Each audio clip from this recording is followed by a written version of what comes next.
Hello dear children, I hope all of you are doing well.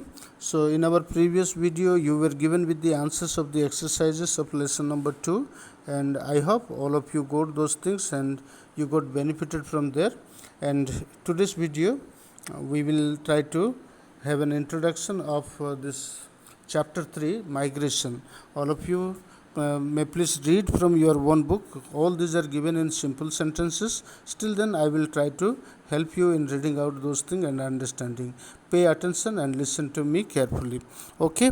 So you see this migration. Migration means what? This movement of the people from one place to another place. It's given in your book, and you should see that one thing, that movement of the people means it does not mean that if you move from for a little distance from one room to another room and from one place of the town to another place for simple purpose, that is not called migration. They are traveling, that you can go there and you can come back. That type of things are not included in the category of migration. But if you are going from one place to another place in order to stay there for longer period of time, and that sort of movements are called the migration. Okay, people go from one town to another country, another town, and from one country to another country, from one region to another region, or in order to stay there or have a permanent settlement there. That type of movements are called the migration. And here you can see all these are explained here.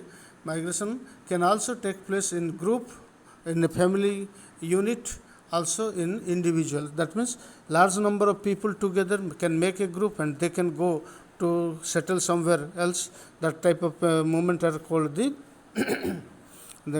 migration. And sometimes only family units, one family, whole family may go from one place to another place to resettle somewhere.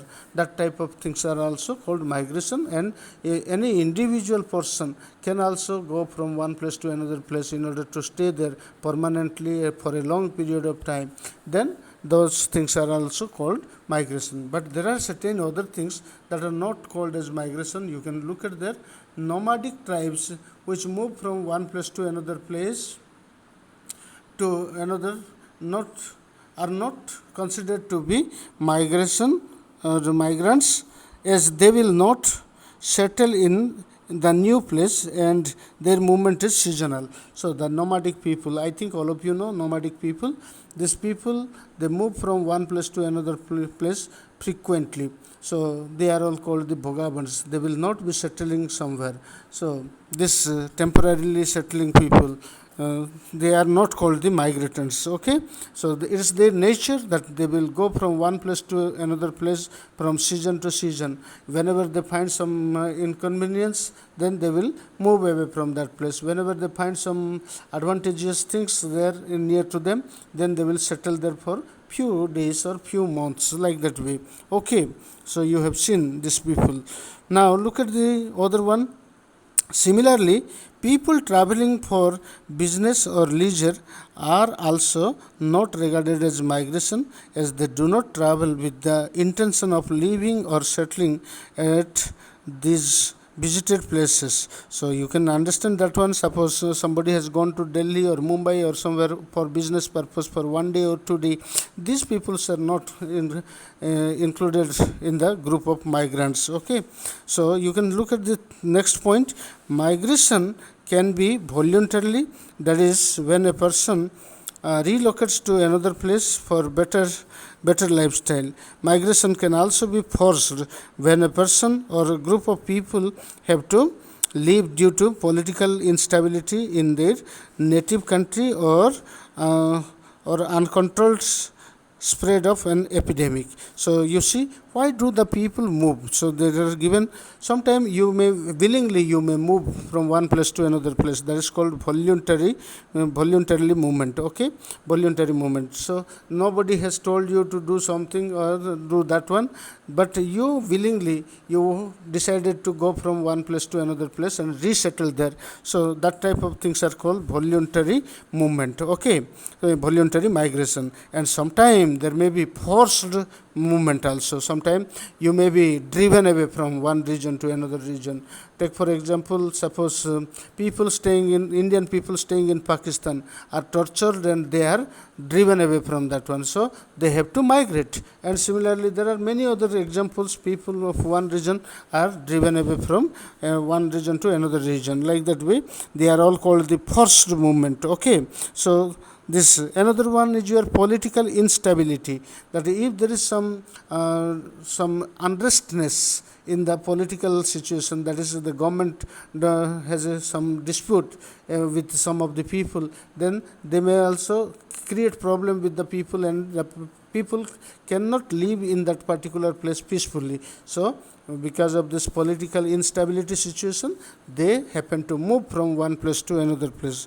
This sort of these are the reasons why the people move from one place to another place. Overall, you can look at one thing here, the United Nations definition for the migration. You can look at here, the United Nations describe migration as the movement of a person or persons from one place to another involving a permanent, 1 year or a more change of address. So a permanent change of address. In order to make a change of address, if they are moving, they are all called the migrants or migration. Okay, migration can be within a country or to another country. I think all of you can understand this one, because these are all simple things. Then let's have a quick look at this.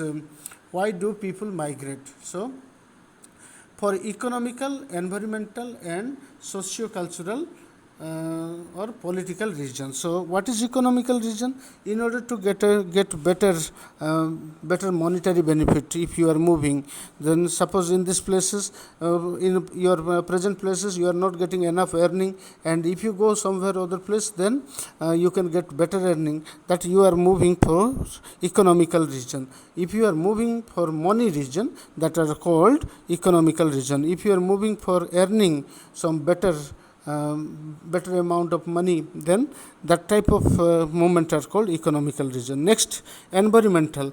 If there is some natural calamity or mishappening in a particular region, and if you move from one place to another place, they are called environmental region.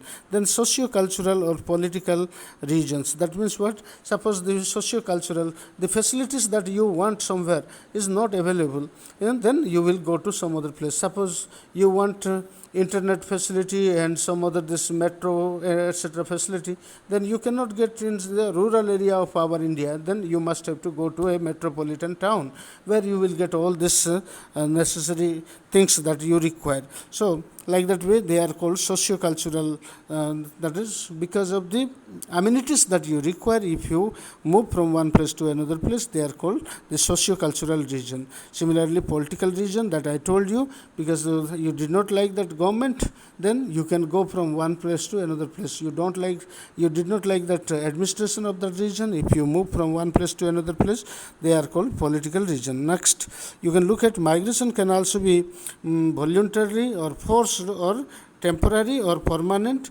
national or international. I think all of you can understand. This is only one thing I would like to tell you: national migration and international migration. If you are moving from one town to another town, one state to another state, one region to another state, another region within the country are called the national migration. Whereas if you are moving from one country to another country, that type of things are all called the international migration. Okay, now look at the next point here. Population movement are driven and sustained by potential push and pull forces due to an imbalance in the economic activity and opportunities. So I have underlined here push and pull factor. Pushing factor means that will compel you to go away, and pull factor means that will attract you to go into that place. So what are the push and pull factors? That we will discuss in the next video. So please all of you study all this one carefully and try to understand all this one. Okay, I hope you can do it. So thank you for listening.